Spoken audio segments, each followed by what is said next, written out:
Bismillahirrahmanirrahim. Salam dəyərli izləyicilər, hər vaxtınız xeyirli olsun. Hal-hazırda Peyğəmbərimizin mövludu ərəfəsindəyik. Bu münasibətlə bütün İslam dünyasını təbrik edirik. Və bundan da əlavə İslam dünyasını ki təbrik edirik, o öz yerində dəyərli xalqımıza təbrik deyirik və bayramınız mübarək olsun deyirik.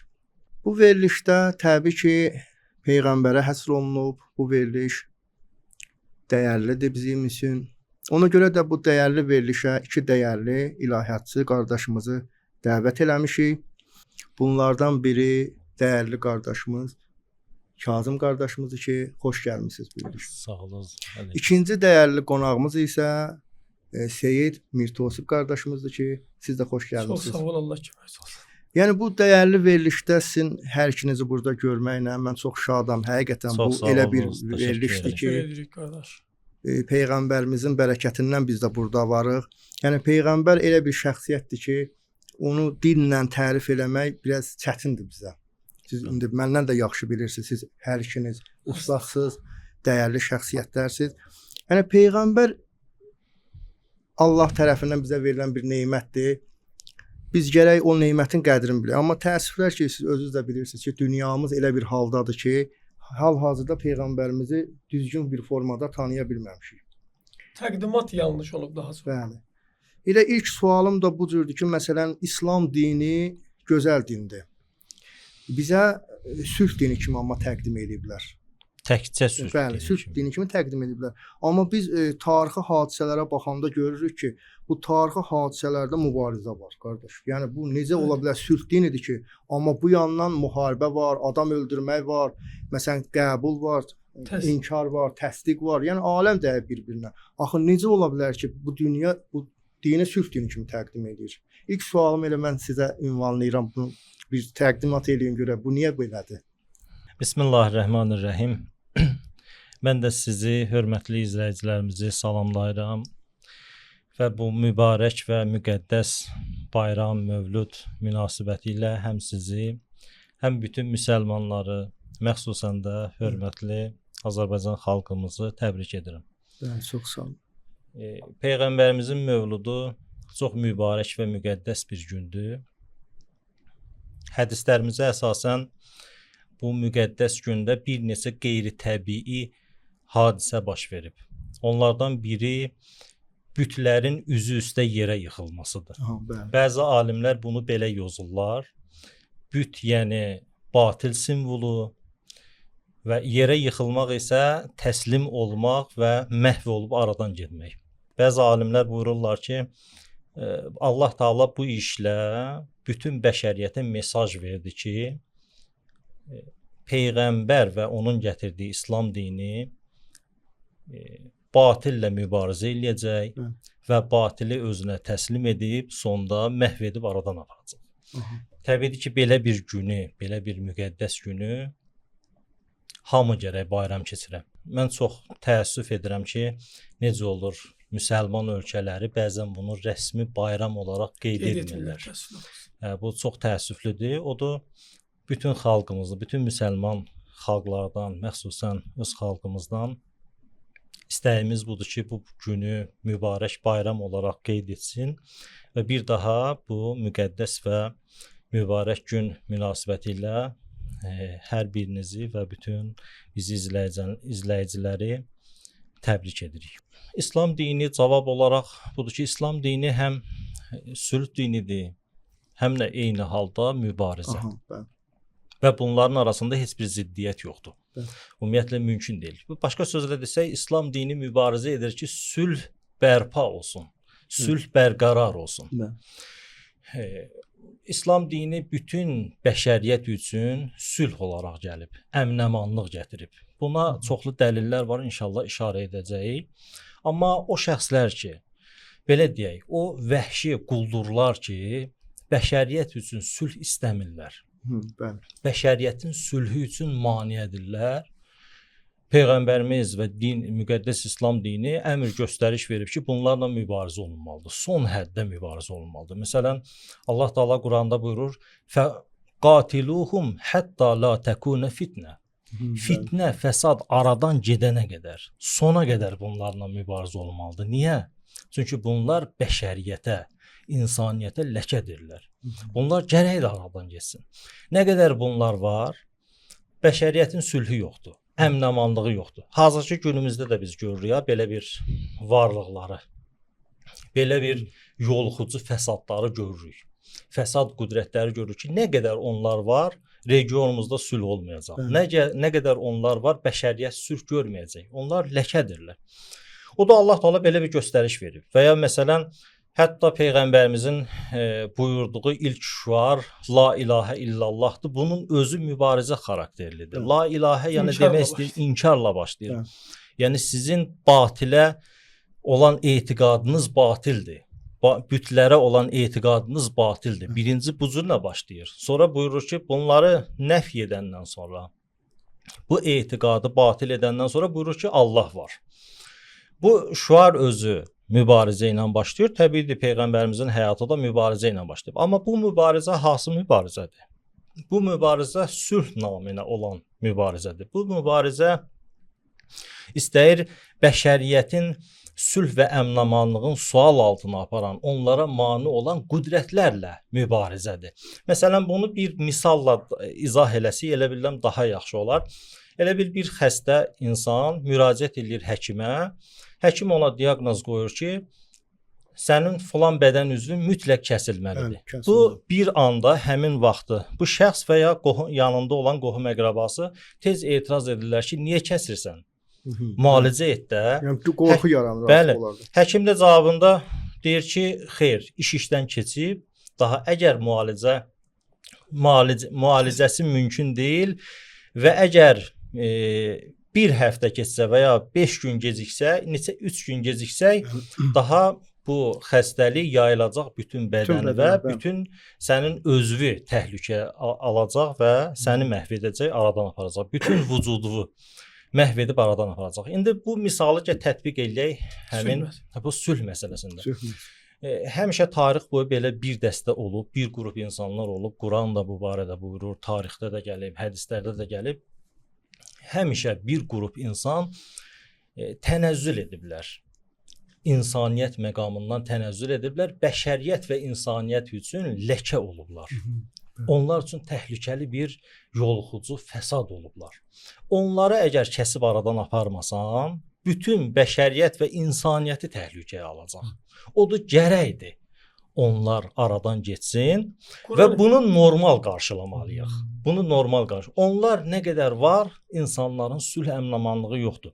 O da çarə yolu budur ki, gərək necə İnsan xəstə olanda deyirik, razı olduq ki, bir bədən üzvü gərək aradan gedə ta insan nicat tapa. Burada da gərək bir dəstə insan ki, insanların sülh və əmin-amanlığına, insaniyyətə ləkədirlər və təhlükədirlər. Onlar gərək aradan getsin ta insaniyyət nicat tapsın. O qısası cavab budur ki, peyğəmbərimizin dini sülh, əmin-amanlıq dinidir. Amma o mübarizə göstərişləri ki var dinimizdə, onlar da gəlib sülh və əmin-amanlığı bərpa etməkdir. Ona mane olanları aradan aparır. Bəli, sizin buyurduğunuz kimi onu gəlib bərqərar etməkdən ötürü, sülhü bərqərar etməkdən ötürü. Bu barədə ayələr var. Cavabımı indi aldım. Yəni həqiqətən də çox gözəl vurğulayırsınız ki, yəni bu sülh bir növ onu təsdiqləyir də. Yəni sülh gəlir, o əxlaqı təsdiqləyir, sülh gəlir, o xeyirli işləri təsdiqləyir, mübarizəni təsdiqləyir. Bunu demək istəyirsiniz ha? Elə bil mübarizə sülhü bir növ təminatıdır. Bəli. Din gəlib, peyğəmbərimiz gəlib sülh əmin-amanlıq gətirməyə. Və əvvəldə də şüarı bu olur. Deyin la ilahə illallah tuflihu. Bəli, bəli. Qulu la ilahə illallah tuflihu. Siz la ilahə illallah deyin, yəni nicatı bu nicat tapın. Bəli, nicat tapın. Nicat üçündür. Həm insanın dünya və axirətinin nicatı üçündür. Amma bir dəstə quldur batil qüdrətlər həmişə mane olub insanların sülhünə, əmin-amanlığına. Onlar bu mane, İslam dini onları maneə gördüyü üçün o da onlarla mübarizə ki, kökü kəsilsin bunların. Məsələn, Allah Taala Quranda işarə eləyir: "Fəqatulu əimmətel kufr." Döyüşün kimlə? Əimmə-i küfrlə. Küfrün başçıları ilə döyüşün. Demir avam insanları. Bəzilərini aradan qaldırmasaydım, özündə fəsad tuğyan edərdi. Bəli, o başçılar ki, özləri küfrə mürtəkib olublar, batildədirlər və başqalarını da çəkirlər. Başqalarını da yoluxdururlar. Ona görə də buyurur ki, onlarla döyüşün. Allah sizdən razı olsun qardaş, gözəl vurğuladınız, həqiqətən çox gözəl idi. Mən indi elə bu məqamda istəyirəm qardaşa da müraciət edeyim. Məsələn, qardaşın da fikirlərini alım.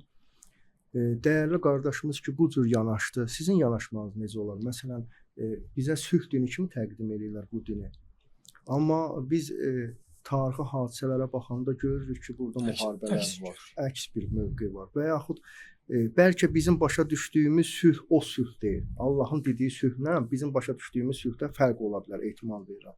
Məsələn, indi biri deyir ki, bir nəfər məsələn gəlir divarı ağ rəngdə görür. Amma o biri gəldi ki, yox, biraz bu ağın bir başqa bir rəngidir.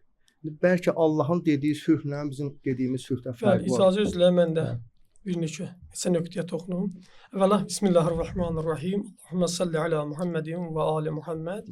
Mən də öz növbəmdə siz əzizləri, ümumilikdə İslam ümmətini və ümumiyyətlə insanlığın tərəfdarlarını, bu əzəmətli şəxsiyyətin, insanlığın ən parlaq siması olan əziz Peyğəmbərin insanlığın hidayəti, qurtuluşu üçün bütün vücudu ilə özünü, ailəsini haqq yolunda, bu insanlığın qələbəsi, ali dəyərlərin ucalması yolunda xərcləyən böyük ilahi Peyğəmbərin mövludu münasibəti ilə təbrik edirik. Həmçinin də Vəhdət həftəsi ilə bağlı təbrik edirik. Qısa olaraq Peyğəmbəri Qurana əsasən təqdim edək, ərəbcəsinə toxunmayaq. Peyğəmbər o şəxsdir ki, insanların xoşbəxtçiliyi, hidayəti, saadəti üçün ürəyi yanır. O həddə ki, Quran gəlib deyir ki, Peyğəmbər, sənin misyon fəqət çatdırmaqdır. Fəqətdir. Yalnız sənin misyon çatdırmaqdır. Əlbəttə ki, buranın özündə də mümkündür bəhslər olsun, kim yoxdur. Amma zahiri tərcümə bundan ibarət ki, sən Allahın sözünlə elə bəşərdə çatdır. Sonra Peyğəmbərin xulqu olduqca əzəmətli şəkildə. Belə deyək də, İnnəkə lə'alə xulqun əzim. Yəni, ey Peyğəmbər, sən olduqca böyük əzəmət sahibisən. Bu, olduqca insanlığın tərbiyəsində, cəmiyyət formalaşmasında çox mühüm məsələdir. Bir insan əgər cəmiyyətə rəhbərlik edirsə, cəmiyyəti idarə edirsə, bu ata rolunda olmalıdır. Hətta ondan da üstün. Ki, bu insanın daxili keyfiyyəti çox-çox yüksək olmalıdır. Odur ki, Peyğəmbər, Allah buyurur ki, sizin Peyğəmbər, ki, bəşəriyyətində siz deyəndə fəqət müsəlmanlar anlaşılması, əxlaq cəhətindən çox-çox yüksəkdir. Elə bir yüksək səviyyədədir ki, sizin əziyyətə düşməyiniz onu narahat edir. İstəyirdim bu Peyğəmbərin özəlliyini, belə də xüsusiyyətini qısa şəkildə deyək, çünki mövzumuz sırf Peyğəmbərin xüsusiyyətləri deyil deyə ötəri işarə etmək istedim ki, Peyğəmbər insanlıq üçün ürəyi yanan, mömin yəni insanlığın ən kamil nümunəsi. Ona görə mən insanlıq qeydindən istifadə edirəm. İnsanlığın çətinliyə düşməsindən narahat olan, ürəyi yanan, onların hidayəti üçün, xoşbəxtlik üçün bütün vücudu ilə çalışan ki, bir həddə ki, Allah gəlib deyir ki, Peyğəmbər, sən özü bu qədər çətinliyə salma. Sonra əxlaqi cəhətdən çox-çox yüksək səviyyədə, belə deyək də, 100%'lik olaraq təqdim olunur. Sənin Allah bir nəfərin barəsində ki, Allah gəlib deyir ki, İnnəkə lə'alə xulqun əzim, sən Peyğəmbər çox böyük əzəmət, əxlaq sahibisən. Bu daxili keyfiyyətlər 100%'lik olmasa, insanlara ürək yanğısı, insanları sevmək olmasa, bu həqiqi kamal yolunda olan təbliğatda, maarifçilikdə əks nəticə verəcək deyə. Ona görə Peyğəmbərimiz olduqca yüksək, insanlığın 100%'lik parametrlərini özündə ehtiva edən və insanlıq üçün ürəyi yanan, onların çətinliyə düşməsini istəməyən və onları çətinlikdən çıxarmaq üçün təlaş və canfəşanlıq edən bir şəxsiyyət olub ki, bu həddə ki, Allah deyək ki, sən özü bu qədər çətinliyə salma, sən çatdır. Hidayət bizim əlimizdədir. Amma sülhlə bağlı, İslam dini sülh dinidir, yoxsa yox?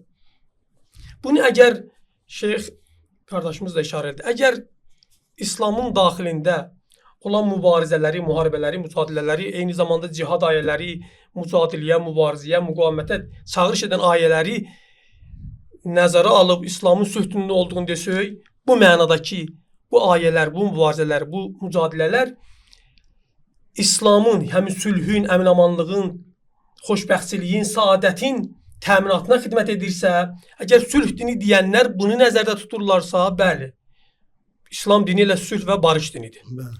Amma yox, burada manipulyasiya məqsədi güdülürsə, Yəni istifadə olsa. necə istifadə, yəni necə lazımdır xalqın mənafeyini, milli mənəvi sərvətlərini, təbii mənəvi sərvətlərini belə deyək də aparırlar, sovrurlar. Müsəlmanlar ayağa qalxmasın deyə, haqqlarını tələb eləməsin deyə müxtəlif təbliğatların kənarında İslamın da ümumiyyətlə sülh dini olduğunu təbliğ eləmək istəyirlər. İslam yalnız Yəni sülh öz dini. baxışlarını təqdim edirlər, yoxsa İslam? Onların məqsədi o baxış deyil, İslama ürəkləri yandığı üçün demir. Onlar istəyirlər ki, demək istəyirlər ki, İslam sülh dinidir. Yəni müharibə dini deyil, mübarizə dini deyil, mücadilə dini deyil. Sən niyə gəlin məndən? Necə bəzi vahabilər demir? Sən nə yol lazımdır, neftara getdi. Üzr istəyirəm qopçam.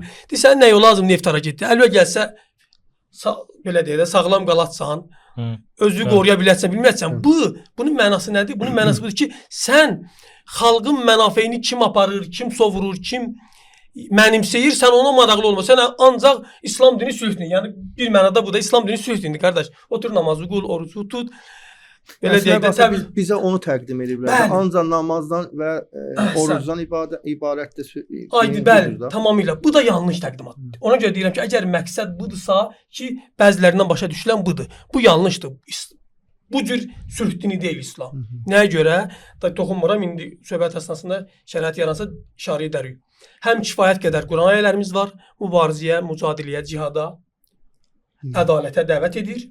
Vəzifə bilir ümumiyyətlə müsəlmanlar. Vəzifəlisən, bunları sən təmin etməkdə, bərpa etməkdə. Bir var arzulayasan, bir var ilahi məntiq budur ki, sənin boynunda vəzifədir ki, sən ədaləti, haqqı bərpa edəsən, zülmün müqamında dayanasan. Axı İslam dini zülmlə vuruşan, zülmlə barışmayan din kim təqdim olunsa, o zalimin mənafeyi təmin olunmayacaq ki. Odur ki, gəlib bizə ancaq İslam dinin sülh dini olduğunu təbliğ edirlər, təqdim edirlər. Bu yanlışdır. Amma dediyim kimi, məqsədləri sözün həqiqi mənasında İslamın sülhə, əmin-amanlığa, xoşbəxtçiliyə, rifaha, belə deyək, insanların gözəl yaşamasına, mərhəmət və rəhmət əsasında yaşamasına çağırış məqsədləri budursa, bəli, İslam dini sülh və barış dinidir. Amma bu mənada, nəinki onların istədiyi mənada. Bəli, bu qədər. Dəyərli qardaş, gözəl buyurursunuz. Məncə bəlkə biz məsələn şəraitləri düzgün təyin edə bilmirik. Bəlkə dünya müsəlmanları bu cürdür ki, məsələn mən bir yerdə bu işin sözünüzə istəyirəm işarə verəm. Məsələn bir dənə dostumuz var idi, məsələn çox sakit adam idi.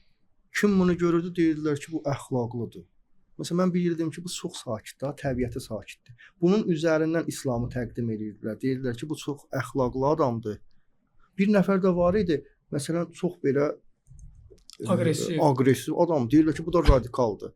Bunun üzündən təqdim edilir ki, məsələn, bu namaz qılır, bu cür nədir? Aqressiyalı adamdır. Bu bizə lazım deyil. Bu sakit adam bizə lazımdır. Məncə mən düşünürəm ki, şəraiti biz təyin edə bilməmişik. İslam dini ikisi də yanlışdır, qardaşım. Əlbəttə, bu iki adam ikisi də yanlışdır. Yəni xüsusiyyətlərimizi bəzən belə olur bizim möminlər arasında. Öz xüsusiyyətlərimizi İslamın baxışı kimi, mövqeyi kimi təqdim edirik. Bəli. Bizim vəzifə bundan görüblər ehtimal verəm sülh dini kimi təqdim edirik. O təbliğ edənlər adi insanlar olsa, bunlarda ayrı bir sözümüz var. Amma adətən bu şeyi təbliğ edənlər yuxarı dairələrdir. Fəsad dairələri, o güclü qüvvələr ki, bir məmləkətin mənafeyi onların əlindədir. Onlar üçün bu təbliğat, sülh dini kimi təbliğ fərqlidir. Adi insanların, onların təqdimatı fərqlidir. Amma bir dənə cümlə ilə yekunlaşdırım bu sözü. Xüsusiyyətlərə görə İslamı təqdimat yanlışdır. Biz İslamda vəzifə mehvar olmalıyıq. İslamın bizdən tələbi nədir? Nədir ki, nəinki mən sakitəm və yaxud da lazımi cəsarət məndə yoxdur və yaxud da təhlil qüvvəm lazımi şəkildə düzgün analiz edə bilmir məsələləri. Bundan çıxarış edən üçün bu nəticəyə gəlmişəm, onun dancıq edəm. Mümkündür səhv də olsun. Bir insan vəzifə mehvar da olar, səhv də təhlil edər. Bundan işimiz yoxdur. Söz budur. Bizim vəzifəmiz, İslamı təqdimatımız vəzifə mehvar əsasında olmalıdır. Sərgilədiyimiz mövqeylər də ona əsaslanmalıdır. Mən icazə versəz bir məsələyə də toxunum. İslam dini bizdən bu sözlərinizə qüvvət olaraq və elə bilirəm bunu xülasə olaraq, qısa olaraq demək olar ki, İslam dini bizdən ədalət istəyir. Ədalət prinsipli olmaq istəyir. Ədalətin icrası üçün can atmaq istəyir. Zülmdən uzaq olmaq istəyir. Bu ədalət də bu ədalət prinsipli olmaq da bir dəfə bizdən məzlumu görəndə mərhəmət istəyir bizdən. Mərhəmət göstərək. Çox gözəl. Məzlumun yanında. O da Əli əleyhissalam buyurur: "Kuna lizzalimi xasma və lilməzlumi avna." Siz zalıma qarşı qatı düşmən olmalısınız və övladlarına nəsihət edir. Amma məzluma qarşı isə mehriban və köməkçi. Biz məzluma kömək eləsək olur ədalət. Amma əksi olsa, məsələn, məzluma olan zülmü biraz da dəstəkləsək, bu olur zülm. Ədalətin ziddinə olan bir prinsip. Bizdən deməli İslam dini ədalət istəyir. Ədalət də bəzi yerlərdə mehriban olmaqdır. Möminə qarşı gərək mehriban olasan. Allah Taala buyurur: "Ruhamau beynəhum." Öz aranızda qardaş, bacı, qohum, əqraba, qonşu, müsəlman bir-birinizə qardaş baxın və lütf eləyin. Əgər görsəniz, hətta hədislərdə buyurur ki, məsələn, qonşunuz azdırsa siz müsəlman deyilsiniz, müsəlman sayılmazsınız. Yəni bu qədər biz gərək mehriban olaq və hətta Seyyid də buyurdu. Quranda da peyğəmbərimizə buyurur ki, "Əzizun aleyhi ma anittum." Hər nə ki siz problemlər yaşayırsınız, peyğəmbəri narahat edir. Problemlər. Bu qədər mehriban. Amma bu həmin ədalət prinsipi bizdən bəzən də istəyir şiddətli olmaq. Yəni indi mən düşünürəm ki, şəraitə görə. Bəli, bu şəraitə görə və insanlara görə fərq edir. Şiddətli olmaq. Məsələn, bir insan ki, bu günləri 70 min dinc əhalini qırıb, dinc əhalini soyqırım edib. 20 mindən də çoxu uşaqdır. Məsələn, mənim əlimdə imkan olsa din məndən nə istəyir? Və ya din bugün belə deyək, mənim əlimdə deməyək, mən fərd olaraq dedim məndən. Müsəlmanlardan nə istəyir? Müsəlmanlardan istəyir ki, onu harda gördünüz, aman vermədən vurun öldürün. Aman vermədən vurun öldürün. Niyə? Çünki onu öldürmək 100 minlərlə, milyonlarla insana nicat verməkdir, sülhdür. İslam bunu istəyir. Burada öldürmək söhbəti yoxdur. Onlar fəsad xəstəliyidir. Onlar nə qədər varsa sülh əmanlarında fəsad mərkəzidir o insanlar. Fəsad mərkəzidir. Fəsadı onlar yaradırlar. Həm yayırlar, həm yaradırlar. Elə bir adama rəhm etmək ədalət prinsipinə ziddir. Yəni bunlarla da sülh bağlamaq olmaz. Qalma. İslamın dediyi mübarizə və öldür belə şəxslərdir. Əimmətəl küfr. Küfrü öldürün. Məsələn, İslamın üzr istəyirəm, mən bir ayə zehnimə gəldi, onu deyim, siz də əlavələr edərsiniz. Sülhlə bağlı İslam buyurur: "Və in canahu lis-salim fecnah laha." Peyğəmbərimizə buyurur ki, düşmən əgər sülh eləmək istəsə, sən də sülh et. Sülh et, bəli. Bu kimlə bağlıdır? Kim barəsindədir? O şəxslər ki, həqiqətən düşməndir, amma həqiqətən sülh eləmək istəyir. Buyurur ki, sülh et. Deməli İslam sülh prinsiplidir. Amma o tərəfdə buyurur: "Fəqatilu əimmətəl küfr." Küfr başçılarını öldür. Məsələn, bu günləri Trump və Netanyahu əlinə təsbih götürə, gündə 100 dəfə deyə, 1000 dəfə deyə ki, müsəlmanlarla sülh istəyirəm, bu zikri deyə. Biz inanmalıyıq? Yox. Quran buyurur ki, buna inanma. Əimmətəl küfrdür.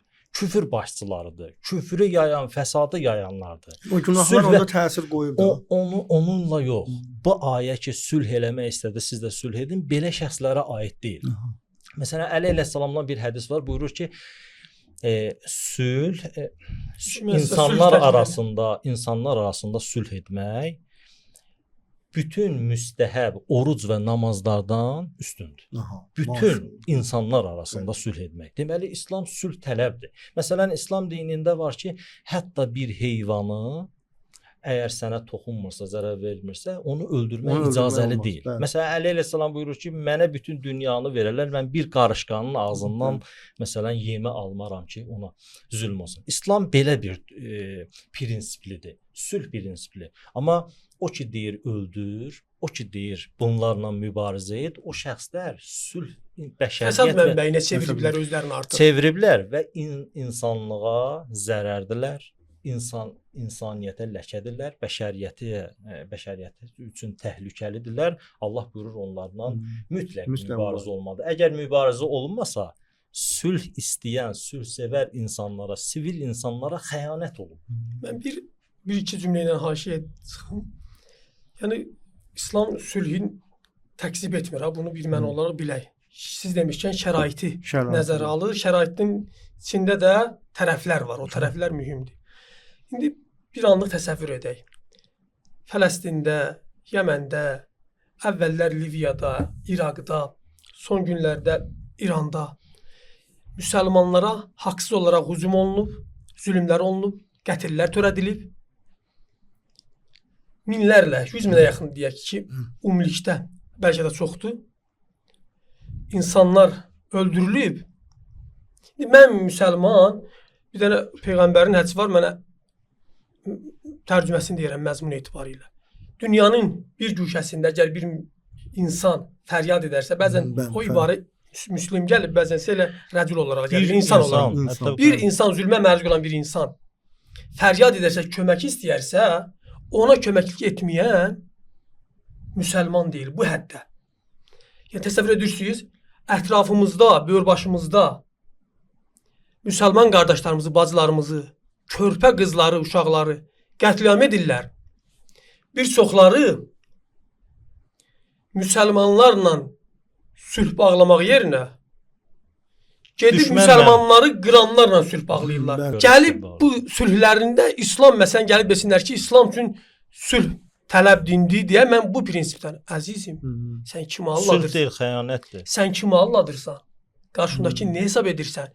Müsəlmanlara qətliam, soyqırım törədən cəbhə ilə yaxınlıq, onunla qarşı bir söz demək, bəzən də söz xalaqatının olmasın, qalmasın deyə deyirlər, ondan işim yoxdur. Real sözdən deyirəm.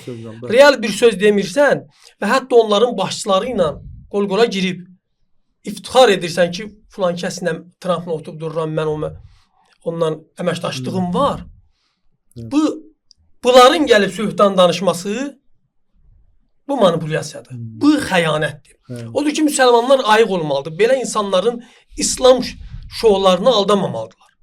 İslamın həqiqəti bir cümlə ilə deyək, zülmlə barışmamazlıqdır.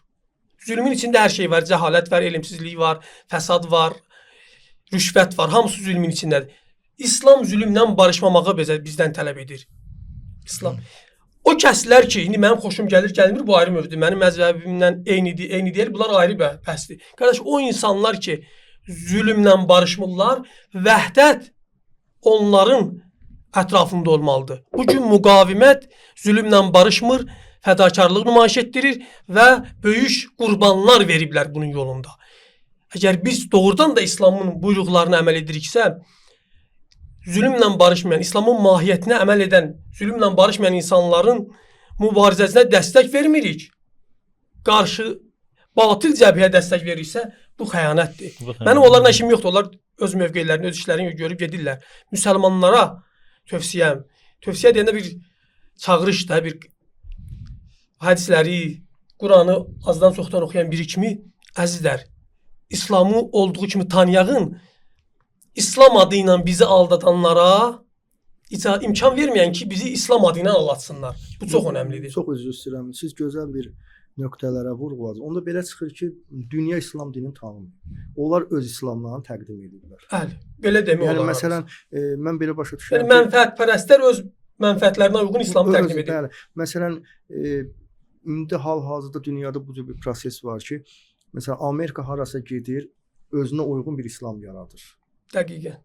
Və yaxud bəziləri deyir ki, mən dədəmdən belə görmüşəm, babamdan belə görmüşəm, bu İslamla gedir. Amma əsl İslamı biz dünyaya tanıda bilməmişik. Sizin fikriniz necə? Mane olublar. Məsələn, yəni Peyğəmbərin rəhbərçiliyin, dövlət quruluşun, əxlaqın, siyasətin, hünərin, ailədə davranışın, Bəli. xanımı ilə necə rəftarın biz onda belə çıxıb dünyaya təqdim eləyə bilməmişik. Maneə olublar, təqdim eləyənməmişik. Misal üçün siz baxın, İran İslam ölkəsi 50 il yoxdur da, yarım əsr yoxdur. Olmayıb, yarım əsr olmayıb ki, bu inqilab edib. Bu inqilab boyu gör nə qədər buna maneə törədiblər və istəmirlər hər tərəfdən. İstəyirlər ki, bu olmasın. Niyə? Olmaz. Çünki bu İslam peyğəmbərimizin qurduğu hökumətin modelin qurub, modelin təqdim eləmək istəyir dünya. Dünya bunu həzm edə bilmir və mane olurlar. Niyə? Çünki bütün mənafeləri gedəcək sual altına. Axı bayaqlarda ona görə dedikdə İslam istəyir sülhü yaratsın. Bu həmin İran İslam hökuməti, vilayəti fəqih sistemi, bu həmin peyğəmbərimizin hökumət modelini istəyir dünyaya təqdim eləsin. Maneələr var. Bəli, peyğəmbərimiz də bu maneələrlə döyüşün. Bu maneələr nə qədər regionda var? Niyə İmam Xameneyi, şəhid İmam Xameneyi şəhid Qasım Süleymaninin qisasının barəsində buyurdu ki, qisas o vaxt olacaq ki, bunlar regiondan çıxsınlar. Qisas, Qasım Süleymanın qisası regiondan çıxmadı. Niyə? Regionda sülh, əmin-amanlıq o vaxt mümkün olacaq. Amerika orada olmasın. Siyonist və Amerika olmasın. Axı müsəlmanı müsəlmanla qırdıran kimdir? Bunlar. Bəli, bunlardır. Vəhabilər sünni şiyə baxmadılar. Uşağı kabab eləyib, bişirib ata-anasına yedizdirdilər. Uşağın başını kəsdilər ata-anasının gözünün qabağında. Suda boğdular, otda yandırdılar. Kim bunu düzəltdi? Müsəlmanların içindən. Həmin vəhabilər. Vəhabilər ki, onlar özləri yaradıblar. Vəhabilər kim bunları bu ideologiyanı kim bunlara verdi? Kim bu cür təqdimat etdi ki, bu işdə təşviq etdi ki, bu işləri görsünlər? Siyonist və Amerika vəhabilərə göstəriş verdi bu işləri görsünlər. Deməli, nə qədər bunlar var, sülh yoxdur. O ki, məsələn, filan ölkədə vəhabi çıxır, deyir ki, neftdən danışma, qazdan danışma filan nə evə gərəkdir. Həmin vəhabi elə ki, şiənin əleyhinə olanda deyir, başın kəs. Məsələn, Suriyada dinc əhalini deyir, vur, öldür, başın kəs. Amma gəlir orada, deməli, İslamı təbliğ eləmir, öz mənafeyin İslam adı ilə təbliğ edir. Bunlar Azərbaycan həm Azərbaycan hökuməti üçün, həm Azərbaycan xalqı üçün təhlükədir. Vəhabi düşüncəsi həm Azərbaycan hökuməti üçün, həm polisi üçün, həm adi bir insanı üçün, Azərbaycan üçün təhlükədir. Bunların əlinə qüdrət düşən kimi elə Azərbaycanda, Suriyada elətdiyi, törətdiyi cinayətləri Azərbaycanda eləyəcəklər. Bunlar elə bil həmin nətər deyim, bunlar nə qədər bunlar varsa, sülh əmin-amanlıq olmayacaq. Bunu demək istirdim ki, biz İslamı istəmişik çatdıraq və çalışırıq da çatdıraq. Amma maneələr var. Maneələr qoymur. Məsələn, bu günləri media kimin əlindədir? Media düşmənin əlindədir. Odur bir dənə şiyə yazan kimi bir dənə məsələn ifratçı bir insanı göstərirlər ki, vurub başını yarıb. Şiəni bu cür nə təqdim edir. Ya və ya bir dənə müsəlman yazan kimi la ilahə illallah deyib uşaq başını kəsən vəhabi terroristi tanıtdırır. O Əli ibn Əbi Talibin şiyəsini tanıtdırmır ki, ağa göstəriş verib zalıma qarşı tünd ol, məzluma qarşı isə köməkçi ol. Məsələn, Fələstində qardaşlarımız sündü qardaşlarımızdır. Amma onun üstündə ona görə, sünnilərə görə Seyyid Həsən Nəsrullah kimi bizim böyük bir mücahidimiz şəhid oldu. Yəmənlilər məsələn özlərini təhlükəyə atdılar. İran ona görə girdi, özünü təhlükəyə atdı. Nəyə görə İranı istəmirlər? Bax, gör ki, Fələstinə kömək edir. Təzəlikdə Netanyahu dedi ki, o Fələstin ki, İran meyillidir, mən onu qoymayacağam. Yəni İran düşüncəlidir, mən onu qoymayacağam. Yəni müqavimət düşüncəlidir, onu qoymayacağam. Burada bir haşiyə çıxsa o çox yaxşı olar. Və baxın, şiələri adətən təqdim edirlər ki, sünnilərlə mübarizəyə meyillidir. Müharibə alovu belə deyək də məzhəb müharibəsinə yönəlidir şiələr. Amma həqiqət bunun tam əksinədir. Baxın, İmam Xomeyni rəhmətli ki, inqilab elədi. Elə inqilab tam qələbə əldə etməmişdən öncə də elə bu fikirlər var idi. Gələn kimi iki mühüm məsələni belə deyək də bayraq elədi. Bir çox hallarda əgər düzgün analiz eləsək, insafla analiz eləsək, baxsaq məsələyə, bu iki şey ki, ümmətin xeyrini, prinsip olaraq seçdi, öz ölkəsinin ziyanlı olub. ümmətin xeyrinə. İslam ümmətinin özü də daha çox özü də əhl-i-sünnə qardaşlarımızın xeyrinə olub. Bəli. Baxın, biri budur ki, Quds, Qüds məsələsi. Bəli, Quds. Beynəlxalq Qüds günü elan etdi və bütün müsəlmanları bu Qüds gününə dəstək verməyə və Fələstin xalqının yanında olmaq, onların məruz qaldığı zülmü bəşəriyyətə çatdırmağa əmr etdi, belə də göstəriş verdi. Biri də vəhdət həftəsidir. Bəli, vəhdət. Bununla ancaq İslam ümməti fayda apardı. Hətta o qədər ki, bəzən öz içimizdə olan bəzi belə də o qədər lazımi düşüncəyə sahib olmayan əziz şiələrimiz də hətta bundan müxalifətçilik edənlər də oldu. Mən düşünürəm ki, onlar məsələnin həqiqətini o qədər düzgün analiz edib dərk edə bilmirlər. Demək istəyirəm, özünün zərərini olmağına rəğmən təzəlicə eşitdim, çox mənə müsbət təsir qoydu. Olur ki, məsələn deyirlər ki, məsələn İran müqaviməti tərk edib filan. Deyirlər ki, bu müqavimət qüvvəsində olanlardan biri gedib hansısa İranlı alimin yanına filan ki, bəs siz müqaviməti tərk eləmisiniz də. Biz vuruşuruq filan yerdə, siz baxırsınız, heç nə etmirsiniz. Deyib ki, biz də sizin üçün vuruşmuşuq da, bizim Amerika ilə İsraillə bir problemimiz yox idi ki. Sizə zülm olunur, müsəlmanlara zülm olunur deyə biz özümüzə vəzifə bilmişik. Bugün bu bayrağı qaldırmışıq, İsraili tanımırıq. Amerikanı qəbul etmək istəmirik. Çün zülm edir, diktə edir, öz istəklərini məntəqədən tələb edir. Biz də elə sizə görə, yəni ilahi vəzifə bilmişik, meydana gəlmişik. Yəni bir növ şeytan kimi də, yəni mən deyəm. Əhsən də Amerika bu işi görür. Demək istəyirəm ki, İran, İslam Respublikası bütün bunlara rəğmən İslam ümmətinin mənafeyini öz əsas prinsipi qərar verib və bu istiqamətdə böyük fədakarlıqlar edib. Mümkündür, bəzi yerlərdə çatışmamazlıq olsun. Belə şey 100%lı bir kamil bir şeyimiz deyə bir şey yoxdur. Mümkündür, hansısa bir yerlərdə müəyyən çatışmamazlıq olsun. Müxtəlif səbəbləri ola bilər. Səbəblərinə işimiz yoxdur. Amma əsl budur ki, bunlar özlərini təhlükəyə atıblar. Qardaşımız demişkən, Seyyid Nəsrullah kimi, Qasım Süleymani kimi, hətta o mərhələdəki ən üstün şəxs ki, şəhid rəhbərimizdir. O və onun kənarında 40-a yaxın ən üstün şəxsiyyətlərdən qurban verdi, şəhid verdi, amma öz mövqeylərindən geri dönmədilər. Əgər Fələstin prinsipini bir anlıq kənara qoysaydılar, Fələstin prinsipinin təqdim etmək bir sənə demədi. Yəni böyük İsrail projesinin qarşısında durmaq. Fələstin məsələsi yəni bu. Bir addım geri çəkilsəydilər, İrandan heç bir problem yaşamayacaqdı onlar. Bəs yanlışdır. İftiradır ki, şiələrə deyirlər, şiələr təfriqə salırlar. Xeyr, bu yanlışdır. Şiələr vəhdətin ki, tərəfdardır və məhz elə vəhdət həftəsi də İmam Xümeyni rəhmətli tərəfindən təşəbbüs olunub. 40 ildən də çoxdur. Bu, əlhəmdülillah, uğurlu şəkildə davam edir. Fəsad, belə deyək də, bu vəhdəti pozmaq istəyənlər çoxdur. Bacarmayacaqlar və inşallah vəhdət, haqq, ədalət gec-tez qalib gələcək. Dəyərli qardaş, bir dənə belə bir sualımız da var ki, hal-hazırda dünyada bizim İslam dinimizi bu cür təqdim edirlər ki, bu sülh dinidir. Sülhün də indi neçə mənası var da, məsələn, siz özünüz də izah elədiniz, qardaş da, siz də izah elədiniz.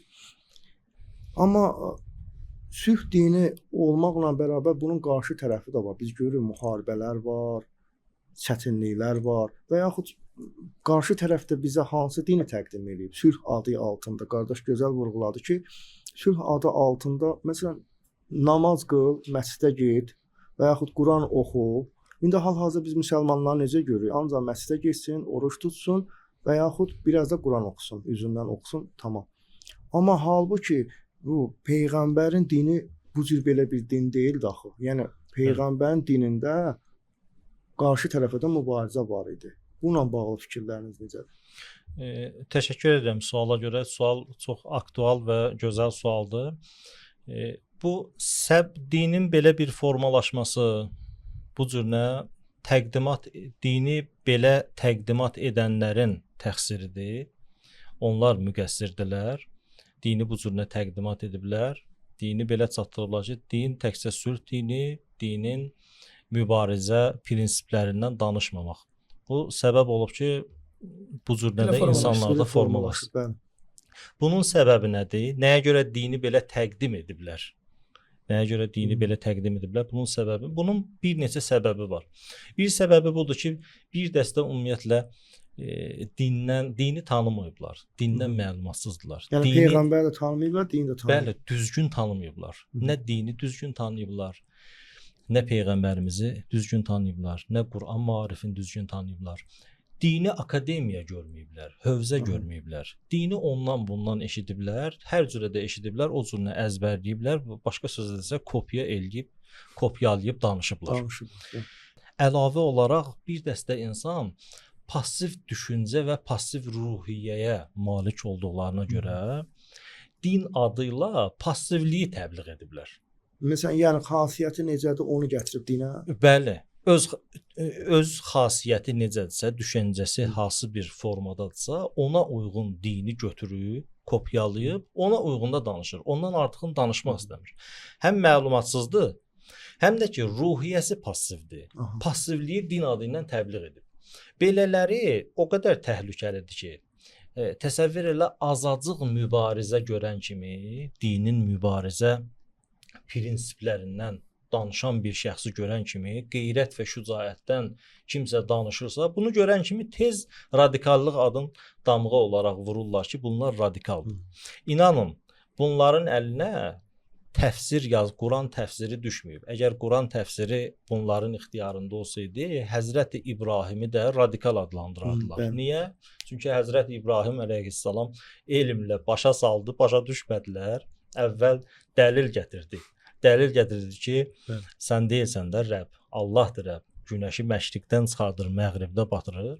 Başa düşmədilər. Başa düşməyəndən sonra balta ilə gedib başa saldı. Balta ilə bütləri vurub. Hətta onların bu passiv düşüncəli, passiv ruhiyyəyə malik olan insanların əlinə təfsir düşsəydi, təfsiri bunlar yazsaydı, Həzrəti İbrahimə də bir tündlük və radikallıq damğası vurardı. Bunlar təhlükədir. Bunlar məsələn belə bir sual da yarana bilər ki, bunlar necə olur və niyə başa düşmədilər? İman bunları niyə başa salmadı? Başa düşülən budur ki, imanları da düz deyildi. Yəni bunlar ölü İslam oldu da. Allah Taala bunlar barəsində biz sizinlə buyurur. Buyurur: "Ya eyyuhellezine amenu, aminu." Ey passiv iman gətirənlər, iman gətirin. Allah Taala bu xitab edir. Bu xitab. Bir hissəsi budur. Dini düzgün başa düşməyiblər. O tərəfdən də özləri passiv ruhiyyəyə malikdirlər. Din akademiyası oxumayıblar, oradan-buradan kopyalayıb danışırlar öz mənafeylərinə, öz xeyirlərinə. Bir səbəbi budur. Amma başqa səbəblər də var. Bir səbəbi budur ki, nəfsani istəklər bais olub ki, insan belə olur. Məsələn, təsəvvür edin bir insan rahat və komfortlu həyat istəyirsə, həyat dalayacaqsa, belə bir rahat həyat yaşamaq üçün can atırsa, o təbiidir ki, İslam dininin, peyğəmbərimizin verdiyi, buyurduğu göstərişlər ki var, zülmlə mübarizə edin, fəsadla mübarizə edin, məzlumu müdafiə edin, belə bir yerdə dinməyəcək, sakit qalacaq, susacaq. Niyə? Çünki öz mənafeyləri təhlükəyə düşür. Yəni burada da peyğəmbərə xəyanət eləmir ki. 100% xəyanət eləyir. Xəyanət eləyir. İntihası ola bilsin ki, məsələn, biri bilmədən eləyir, biri bilərəkdən eləyir. Öz rahatçılığı təhlükəyə düşəcək. Məsələn, ictimai etibarı təhlükəyə düşəcək. Ondan sonra ömrü boyu komfortlu, rahat həyat dalayacaqdı. O həyat çevrilib zindan həyatı ola bilər. Təhlükə var. Belə bir təhlükə zamanı təbiidir ki, insanın nəfsi özü üçün götür-qoy eləyir və göstəriş verir ki, dinməməlisən, sakit qalmalısan. Rahat İslamı təbliğ eləyən. Məsələn, bu günləri günümüzdə də biz istəsik də istəməsək də bu iradə ümumiyyətlə belə deyim. Məsələn, bu söhbəti ki eləyirəm, bunu kiməsə deməyim, elə özümüzə deyək. Özümüzə deyək bunları. Məsələn, bu günləri ölkəmizdə nə qədər problemlər var. Qaz, işıq, təbii sərvətləri olan bir ölkə, nefti olan, qızılı olan belə bir ölkədə uşaq pulu verilmir. Ondan sonra yəni insanlar sosial məsələləri problemlidir, yəni çətinlikdir. Hətta 100-ə yaxın qazilərimiz aclıqdan bu problemlərə görə özlərini yandırıblar. Təsəvvür elə, bu qədər ağırdır. Ondan sonra korrupsiya, rüşvətxorluq nə qədər istəyirsən var. Təsəvvür elə az qalıb ki, ölkədə filan mərkəzdəsən, ölkənin filan mərkəzində sən neçə dəfə oksigen alıbsan, ona görə bizdən manat pul alsınlar. Təsəvvür et, gəlib bu yerə çıxır. Belə bir şəraitdə və ya başqa məsələn uşaqlar, cavan uşaq, yeniyetmə, xalqın yeniyetmə uşaqları və bunu da deyək ki, xalqın yeniyetmə uşaqları məscidə gedə bilməz. Məscidə getməsi qadağandır. Amma fəsad mərkəzlərə getməsi problemsiz. Fəsad mərkəzinə getməsi problemi yoxdur. Bir üzdən İraq marojno satan şəxsin qabağında oynaması heç bir problem deyil. Bunu bilirsiniz, mənası nədir? Mənası budur ki, ölkədə şərəf və izzət, qeyrət qadağandır. Bunların əksi isə azad. İndi belə bir vaxtda mən susmalıyam. Belə bir vaxtda mən İmam Hüseyndən danışıramsa, məhərrəmlidir. Mən gəlib deməliyəm ki, İmam Hüseynin filan yaşlı uşağı var yoxsa yox. Bu sualı deməliyəm, izah eləməliyəm, cavabını tapmalıyam. Yoxsa bunlara toxunmalıyam. İmam Hüseyn əleyhissalamın məktəbindən bunu öyrənmişik biz. İmam Hüseyn əleyhissalamın məktəbindən bunu öyrənmişik ki, məsələn, Allah uzaq eləsin, zülm, fəsad, ondan sonra uşaqları pisliklərə yoluxdururlar. Biz orada sakit qalaq. Bir üzdən İraq dondurma satanın qabağında uşaqlar rəqs eləsin, oynasın, xalqın yeniyetmələri fəsada yoluxsun. Biz buna bir söz deməyək.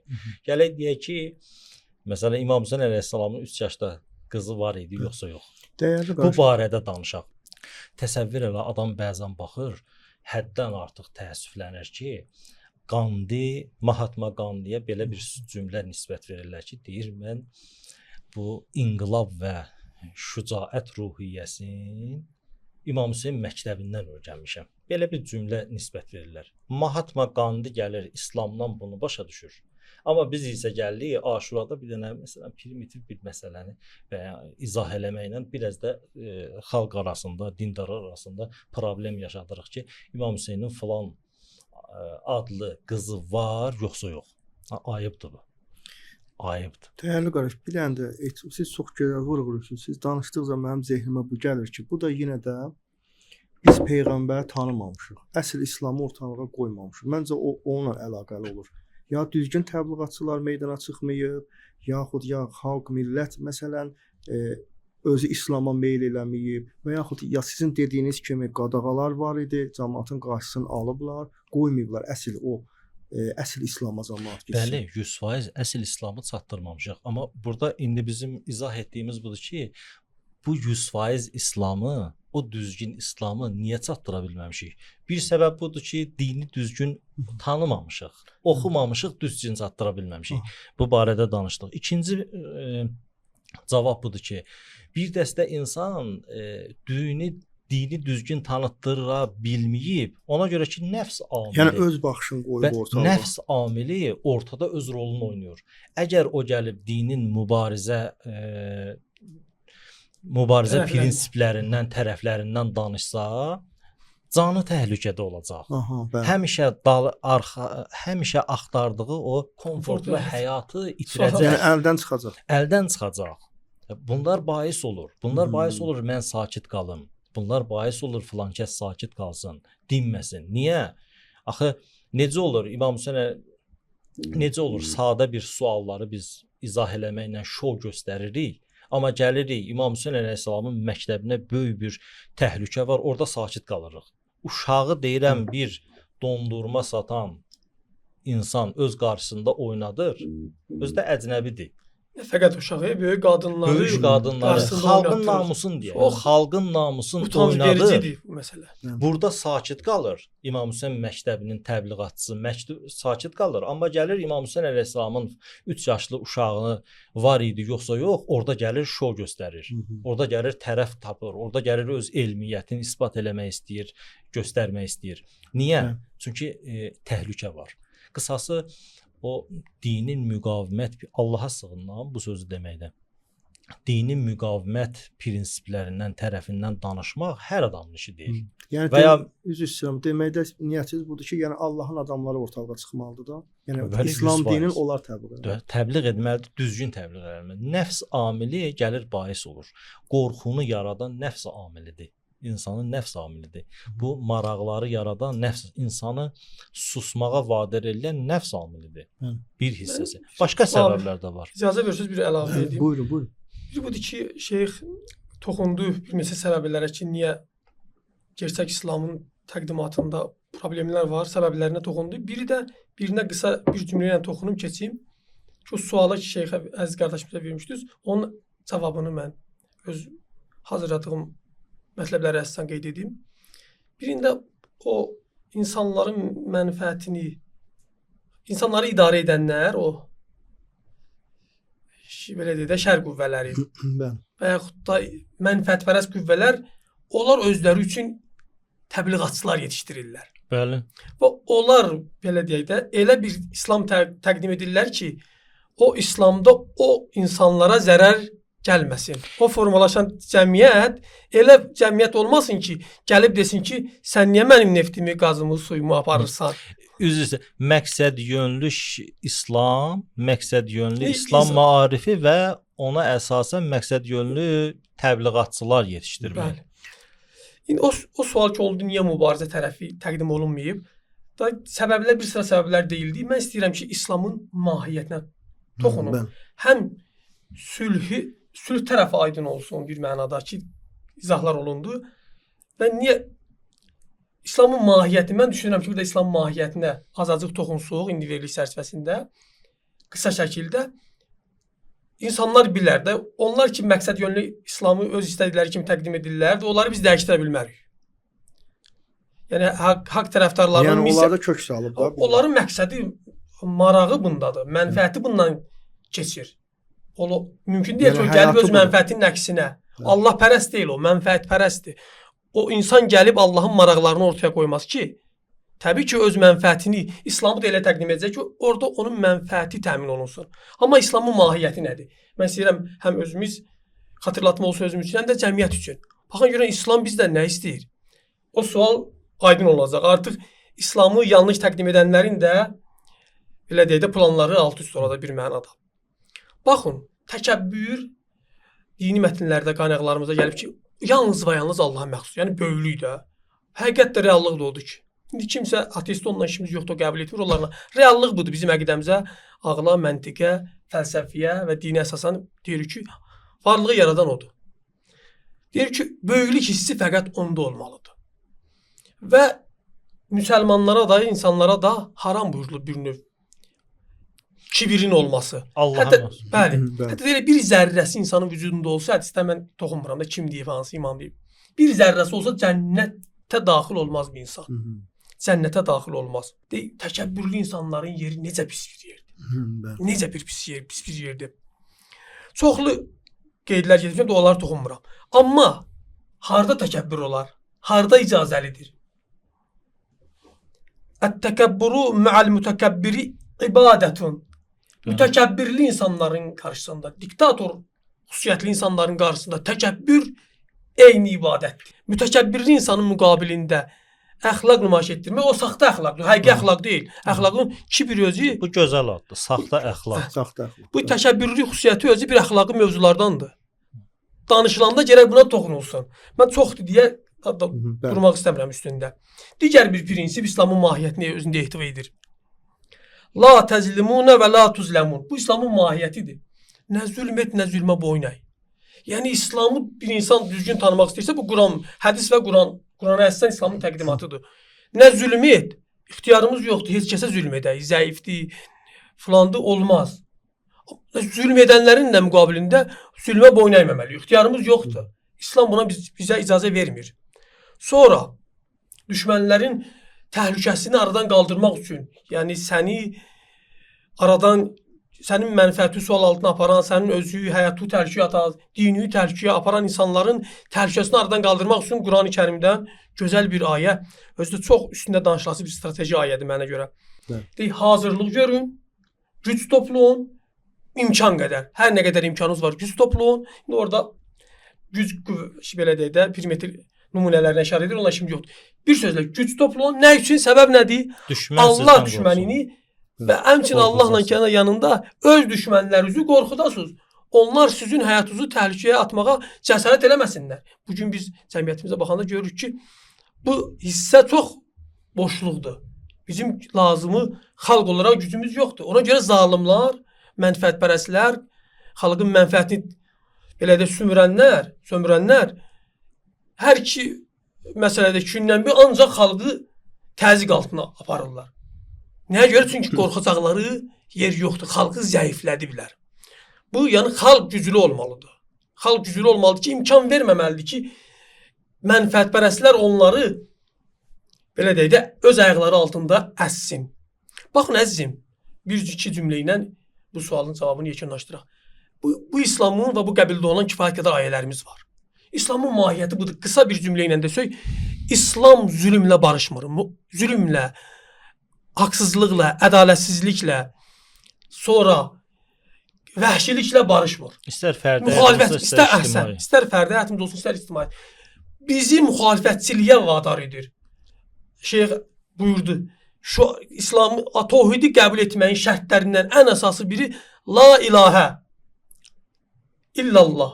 Allahdan başqa Allah yoxdur. Yəni birinci gərək sən qeyri-ilahları, Allahdan qeyri-ilahları rədd edəsən, inkar edəsən, ondan sonra Allahı qəbul etməlisən, təsdiq eləməlisən. Bütün bunlar olduğu halda bir müsəlman bunları başa düşmürsə və yaxud da başa düşmək istəmirsə, bunların oxuya gedib yanlış təqdimat aparırsa, artıq saxta əxlaqı saxta İslam təqdim edirlərsə, Saxta əxlaq. bəs bu İslamın mahiyyəti əzizlər. Zülmlə, cəhalətlə, nadanlıqla, ədalətsizliklə, haqsızlıqla barışmamazlıq, özdə necə bir barışmamazlıq?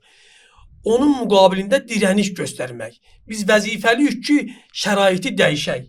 Yəni hər bir insanlığın da tələbi budur ha. Fəqət dinin göstərişi deyil, insanlıq deyil.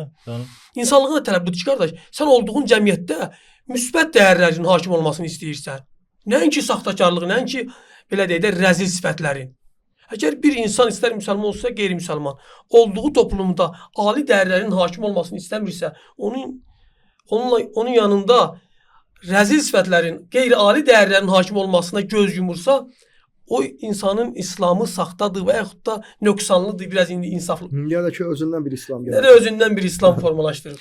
Mən icazə versiniz bu mövzu ilə bağlı bir tarixi, Peyğəmbərimizin həyatından tarixi bir fakta işarə edeyim.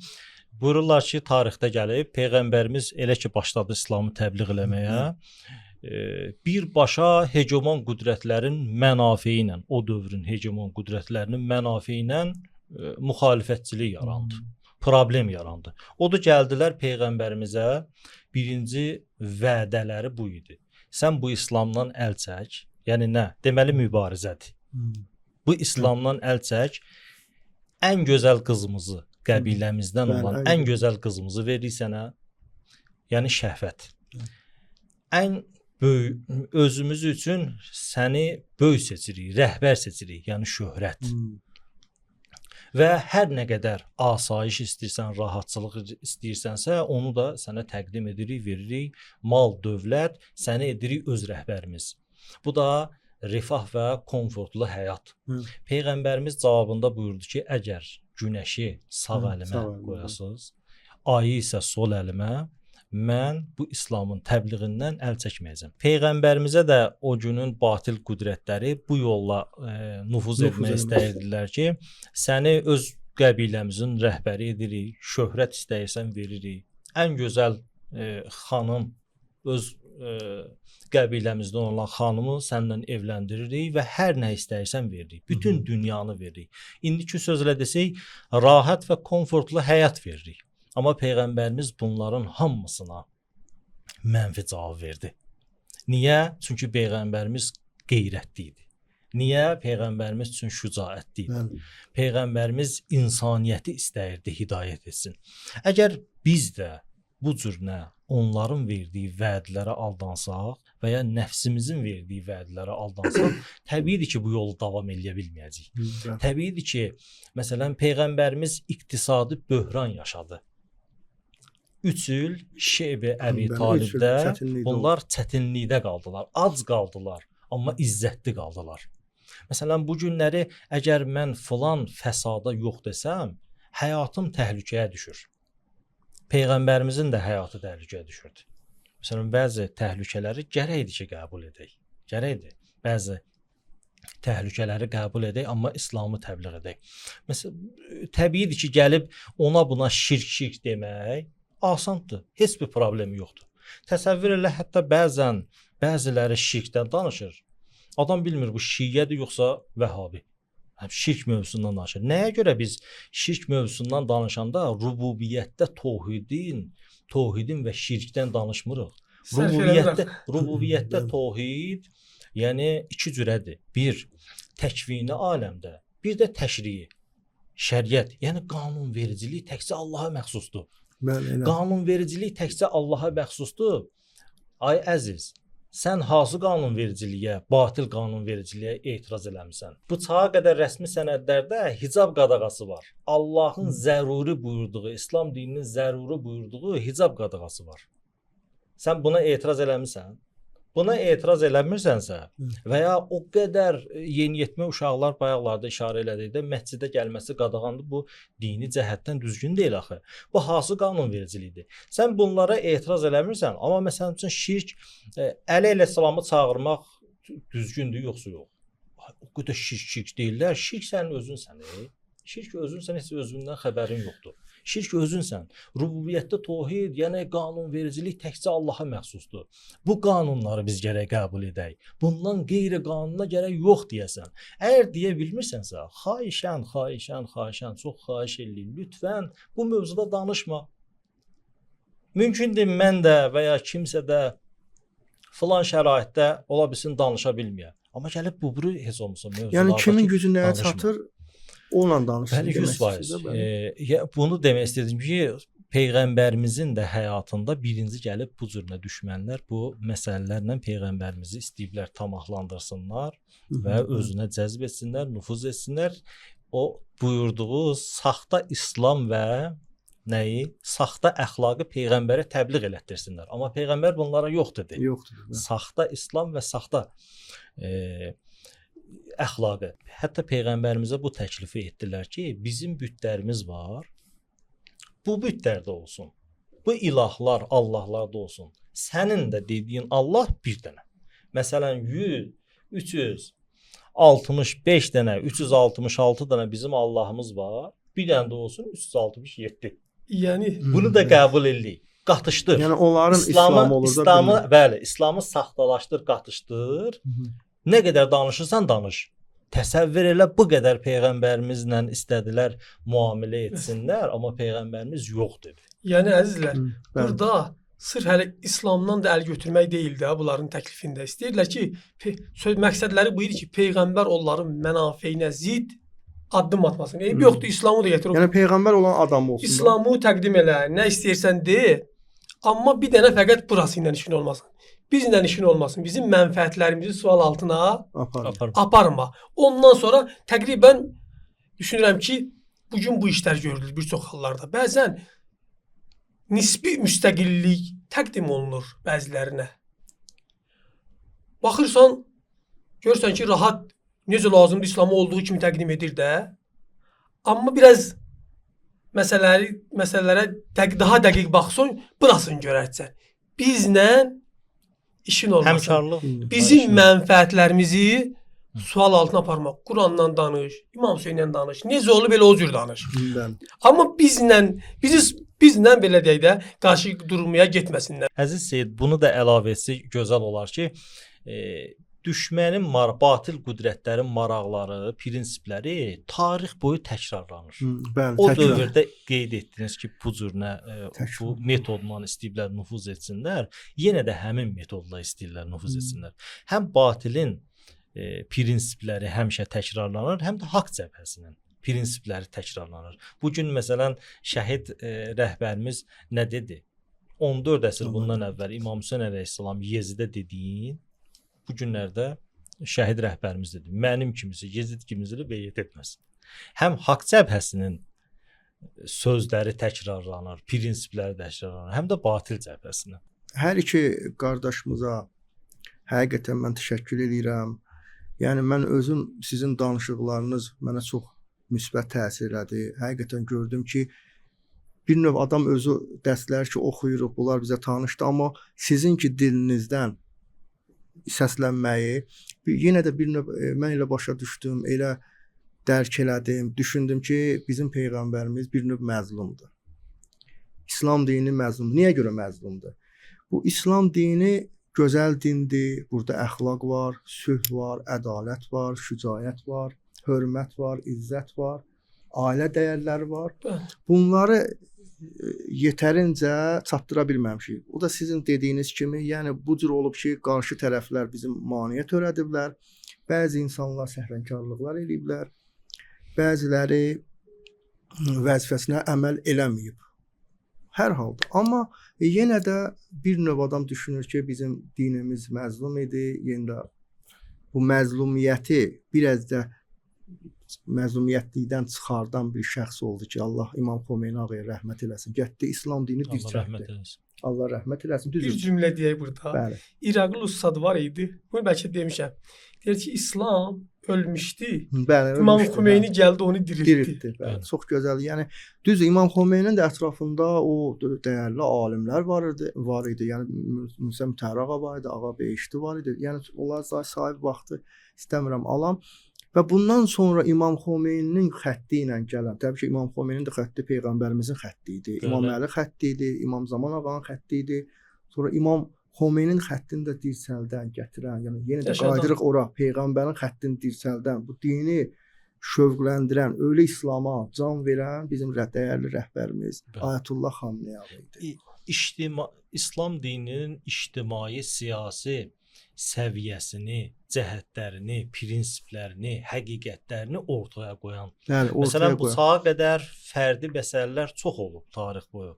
Amma ictimai, siyasi İslamın baxışlarını həm gətirən, həm yaşadan, həm də model olaraq dünyaya təqdim edən, uğurlu bir model kimi təqdim edən İmam buyurduğunuz kimi Ayətullah Xameneyi. Yəni Ayətullah Xameneyi düzdür, İslamın o bəzi təbliğatçılar səhvləri, xətaları olsa da, amma biz səhvli, xətalı insanları görürük. Bu yandan da bir dənə obraz çıxır ortalığa, Ayətullah Xameneyi. Onun timsalında insan baxır ki, nə işlər görə bilərik.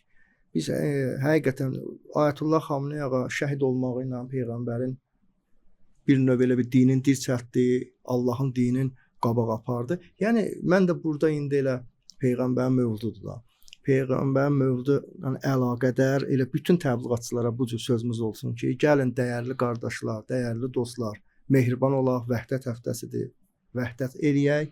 Çox gözəl. Və bundan da əlavə biz Allahın adamı olaq, Allahın əsl İslamın təqdim eləyək və peyğəmbərin ruhun şad eləyək, həm də dinin dirçəldək. Bu önəmli budur. Yəni düşmənin qarşısında necə ki bizim Ayətullah Xameneyi ağa dayanmışdı. Sonra İmam Xomeyni dayanıb, ondan sonra gedib o tərəfə İmam Əli dayanıb, İmam Hüseyn dayanıb, zülmün qabağında dayanıb. Peyğəmbərimiz də Əbu Süfyanın o qüvvələrin qarşısında dayanıb ki, məsələn indi biz buradayıq. Yəni peyğəmbərimiz olmasaydı, imamlar olmasaydı, bu xətt İranda məsələn bu alimlərimiz olmasaydı, indi biz də burada rahat oturub söhbət eləmirdik. Bu da var. Yəni İslam dini bir növ həm məzlumdur deyərdim, həm bir növ dirçəlib deyərdim. Ağamız, rəhbərimiz, dəyərli rəhbərimiz Ayətullah Xameneyi ağa da bu cür buyurub ki, biz ağamız İmam Əli kimi məzlumuq, amma qüdrətliyik. Qüdrətli məzlum. Qüdrətliyik. Yəni düzdür ki, məzlumiyyət var. Amma inşallah ki, bundan sonra vəhdət olsa, müsəlmanlar güclənər, dəyərli işlər görər. Elə verilişimizin bu yerində hər ikinizə sizə təşəkkür edirəm. Hər ikinizə təşəkkür edirəm. Allah razı olsun. Dəyərli vaxtınızı ayırdınız. Gözəl bir iş gördünüz. Yəni həm dinimizin dirçəlməsinə xidmət elədiniz, həm də insanlara aşıladınız ki, əsl İslam nədir və əsl İslamı öyrənmək istəyəndə nə etməlidir? Bu şeyləri qəşəng vurğuladınız. Verilişimizin bu yerində dəyərli tamaşaçılar, bəzi sözləri də istəyirəm deyəm ki, bizim Azərbaycan xalqı dəyərli xalqdır. Yəni köklü bir xalqdır. Yəni biz həmişə İslam dininə bağlı bir xalq olmuşuq. Ona görə də dəyərli xalqımızdan çox xahiş edərdim ki, əsl İslamı öyrənsinlər, dəyərli peyğəmbərimizin həyatına bir baxışları olsun, öyrənsinlər və özlərini peyğəmbərə və peyğəmbərin əhl-i-beytinə oxşatsınlar. Bu yerdə də yenidən deyirəm, Azərbaycan xalqının bayramı mübarək olsun. Bu böyük bir bayramdır.